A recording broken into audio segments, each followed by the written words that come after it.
I think that we're living in a society that, to a large extent, is pop. I think it's one of the facets of our society, and it's one of the facets of the present society which is new, and one of the facets that hasn't existed before.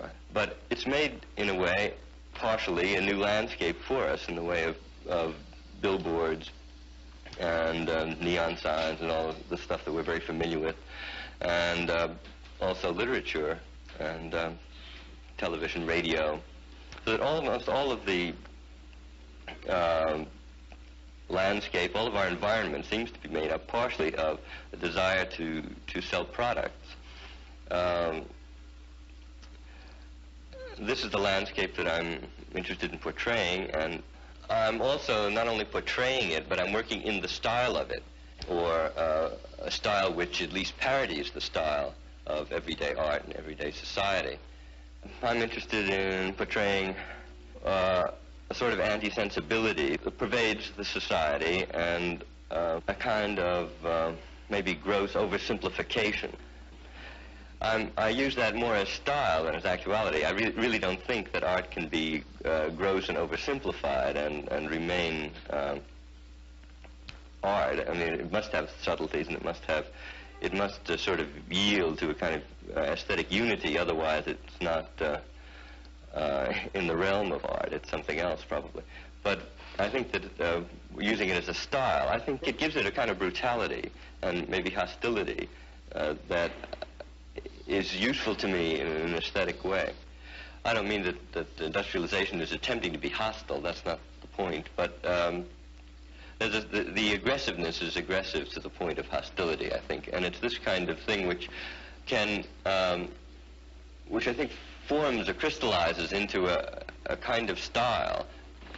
And it's that sort of anti-sensibilities and conceptual appearance of the work that interests me and is my subject matter.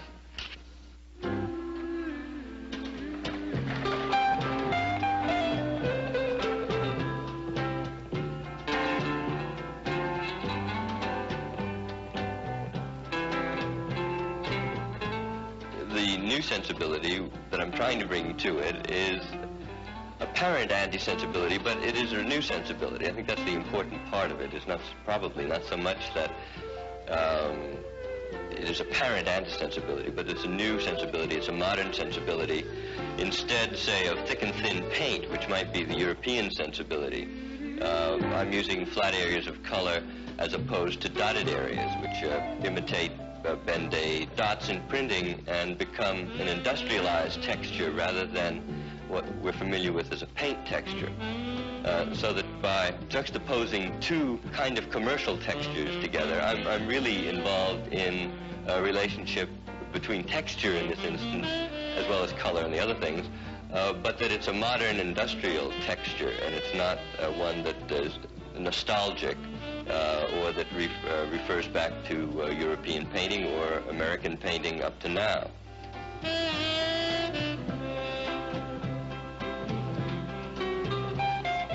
I'm rather careful not to get the painting textured or to have it look worked on and rearranged. I try to do it so that it appears as though this was only done once and that I knew exactly what I was going to do right from the start, and it was just sort of a question of filling in the lines. But paintings rarely work out this way and generally take some kind of rearranging. But I sort of work it out almost in a mechanical way to begin with.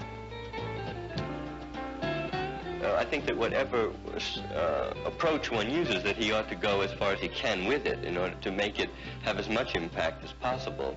And I think the one that I've chosen seems to lead toward a kind of brutal and antiseptic quality. So since I'm working in this area, I would try to push that style as far as I can. I have worked in other ways, and at any time tried to push the feeling, whatever feeling it was I had, just as far as I could in the painting. Most of the painting that I've done is sort of a matte finish. That's one kind of industrial texture, but I kind of got interested in very glossy surfaces, which would be even more sanitary, I think, and remind one of sort of hospital corridors or lunch counters or whatnot.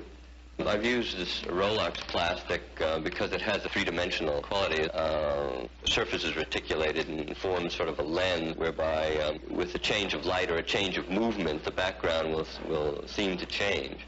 And it seemed to lend itself very well to landscapes because it's reminiscent of sky, which would change, but it's also reminiscent of a kind of commercial handling of sky. It might be a way to make a beautiful sky that would stop your eye as you went by a store. So it has a kind of commercial aspect as well as a beautiful one. But it also, plastics themselves being modern materials and associated with industry and so forth, and not reminiscent of past art, I found very sympathetic to my own use, and I've used them pretty much for landscapes. I started to try to do paintings in epoxy paint and had difficulty working with it. The idea occurred to me that I could have them porcelain enameled on steel as the subway signs are made. So I tried to find a factory that would work along with me, and the idea of getting into an industrial process itself was interesting to me. Then from this, we found that we could easily make three-dimensional objects, which I could fabricate in cardboard and make two-dimensional plans on paper, and the factory would execute these. Most of these were explosions, although some were landscapes. Then I got interested in doing things in fully round because these three-dimensional enamels are essentially two-dimensional, and looked for some way of doing my image in ceramic. The idea of doing it in ceramic and in three dimensions was particularly interesting to me because the symbols that I used are used to give three-dimensional effect on a two-dimensional surface. Shadows and lighting that you see in cartooning and in advertisements usually depict the kind of light reflection or shiny surface which tries to make the two-dimensional image look round.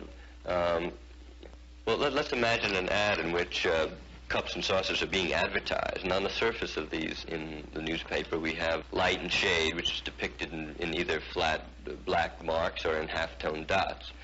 And these half-tone dots represent three dimensions.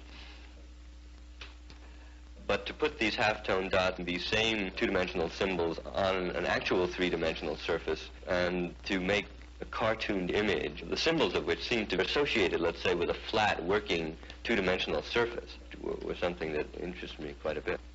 Also, the idea of doing, say, a sculpture of cups and saucers in the same material that cups and saucers are done in other words, ceramic, was another thing which interested me quite a bit. The heads are a little bit of a different problem because the original heads are not in ceramic. It was another, in a sense, excuse for decorating a surface, but a kind of interesting one to me, and one that sometimes get into amusing contradictions between what is two-dimensional and what is three-dimensional.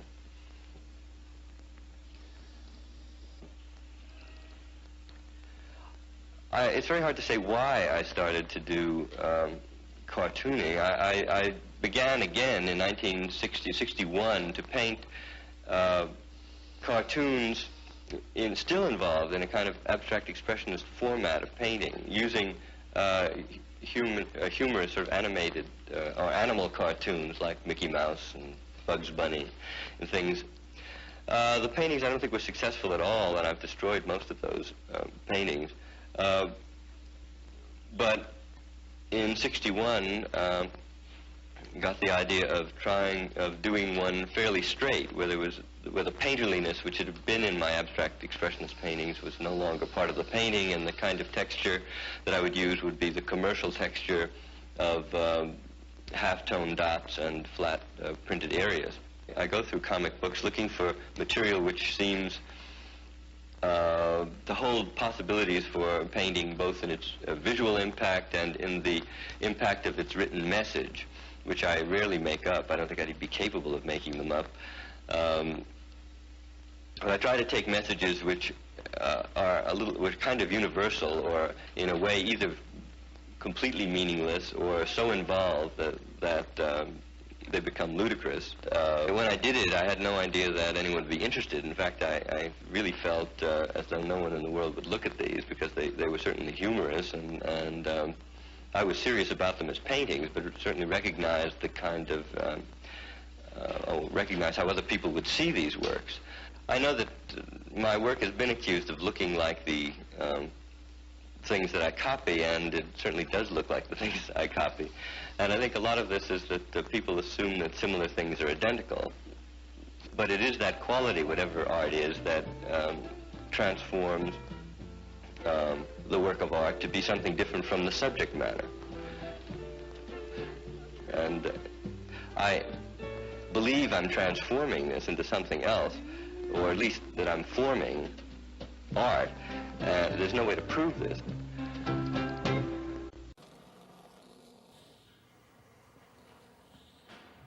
When I turn the work upside down, it's to obliterate the subject or to resense it. You can think of it more as pure mark than you can subject. You can see it clearly if you look at it through a mirror because it reverses everything. And anything you don't want is sort of doubly off because it's the other way around. It's almost the same as coming back 2 weeks later or something and looking at it, and you see what's off then.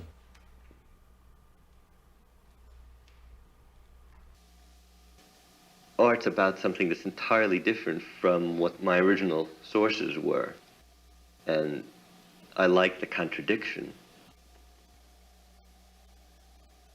I think people mistake the character of line for the character of art. But it's really the position of the line that's important, or the position of anything, any contrast, not the character of it. Anything that was kind of high-flung always amused him, and he himself had just a kind of natural humility, really. I paint the pictures and he sells them. How's that? What could be better? It's pretty simple. Leo. Well, I'll try to be a little bit more complicated, but not too much. Yeah. And I would say that there are several kinds of relationships that can exist between a dealer and a painter. The best one is the one that's one of friendship, and that's what my relationship is to Lichtenstein. Well, that's true. Leo Castelli was his dealer for his entire life from 1961 until his death. And they trusted each other completely. They never had a contract.